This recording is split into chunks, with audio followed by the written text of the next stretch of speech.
महाप्रसाद जननी सुख सौभाग्य वर्धिनी आदि व्याधि हरा नित्यम तुलसी त्वम नमोस्तुते।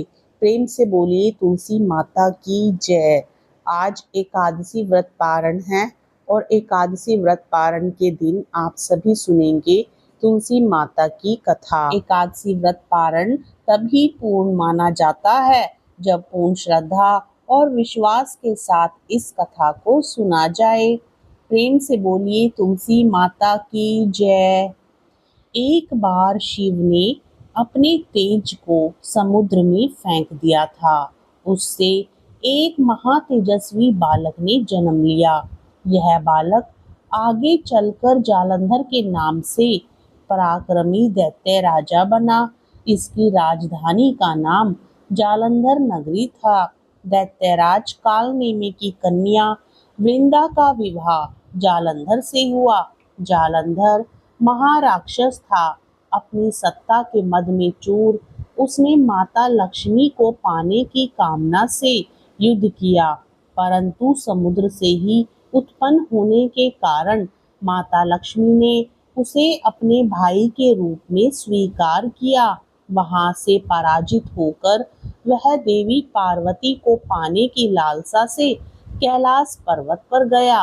भगवान देवादिदेव शिव का ही रूप धरकर माता पार्वती के समीप गया, परंतु मां ने अपने योग बल से उसे तुरंत पहचान लिया तथा वहां से अंतर ध्यान हो गई।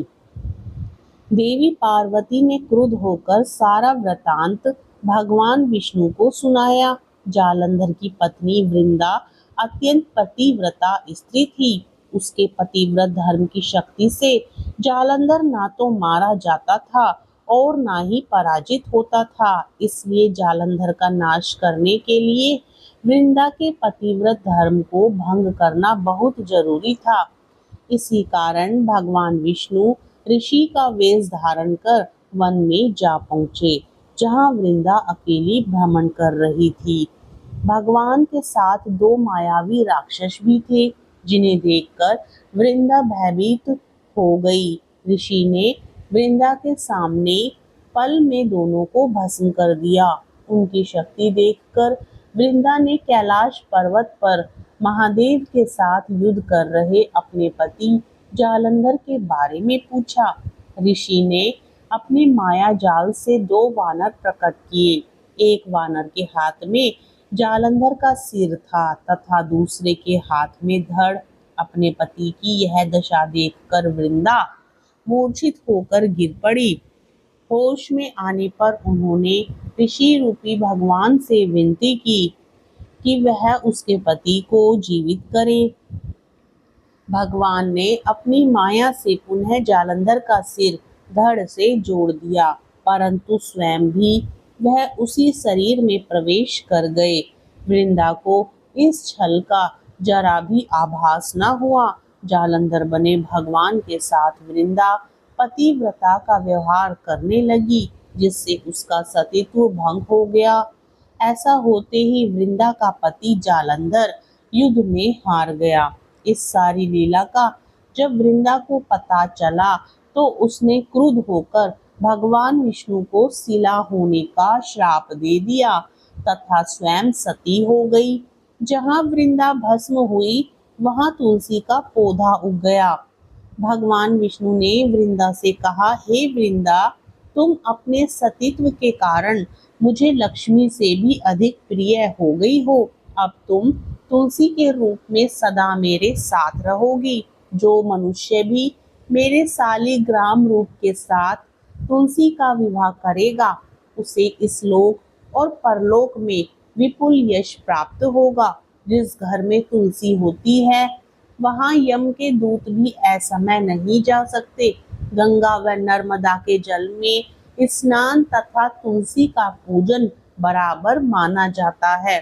चाहे मनुष्य कितना भी पापी क्यों ना हो, मृत्यु के समय जिसके प्राण मंजरी रहित तुलसी और गंगा जल मुख में रखकर निकल जाते हैं, वह पापों से मुक्त होकर बैकुंठ धाम को प्राप्त होता है। जो मनुष्य तुलसी व आंवलों की छाया में अपने पितरों का श्राद्ध करता है, उसके पितृ मोक्ष को प्राप्त होते हैं। प्रेम से बोलिए तुलसी माता की जय। जय जय तुलसी माता, सब जग की सुखदाता वरदाता। जय जय तुलसी माता, सब योगों के ऊपर, सब रोगों के ऊपर, तुझसे रक्षा करके भव त्राता। जय जय तुलसी माता, बटुपुत्री है श्यामा, सुरबली है ग्राम्या, विष्णु प्रिय जो तुमको सेवे, सो नर कर जाता। जय जय तुलसी माता, हरि के शीश विराजत, त्रिभुवन से हो वंदित, पतित जनों की तारिणी विख्याता। जय जय तुलसी माता, लेकर जन्म विजन में आई दिव्य भवन में, मानव लोक तुम्हीं से सुख संपत्ति पाता। जय जय तुलसी माता, हरि को तुम अति प्यारी, श्याम वरण तुम्हारी, प्रेम अजब है उनका, तुमसे कैसा नाता। जय जय तुलसी माता, सब जग की सुखदाता वरदाता। जय जय तुलसी माता। प्रेम से बोलिए तुलसी माता की जय। श्री हरि विष्णु भगवान की जय। मित्रों, कथा अच्छी लगे तो वीडियो को लाइक करना ना भूलें, साथ ही चैनल को सब्सक्राइब भी करें। कमेंट बॉक्स में जय तुलसी माता जरूर लिखें। जय तुलसी माता।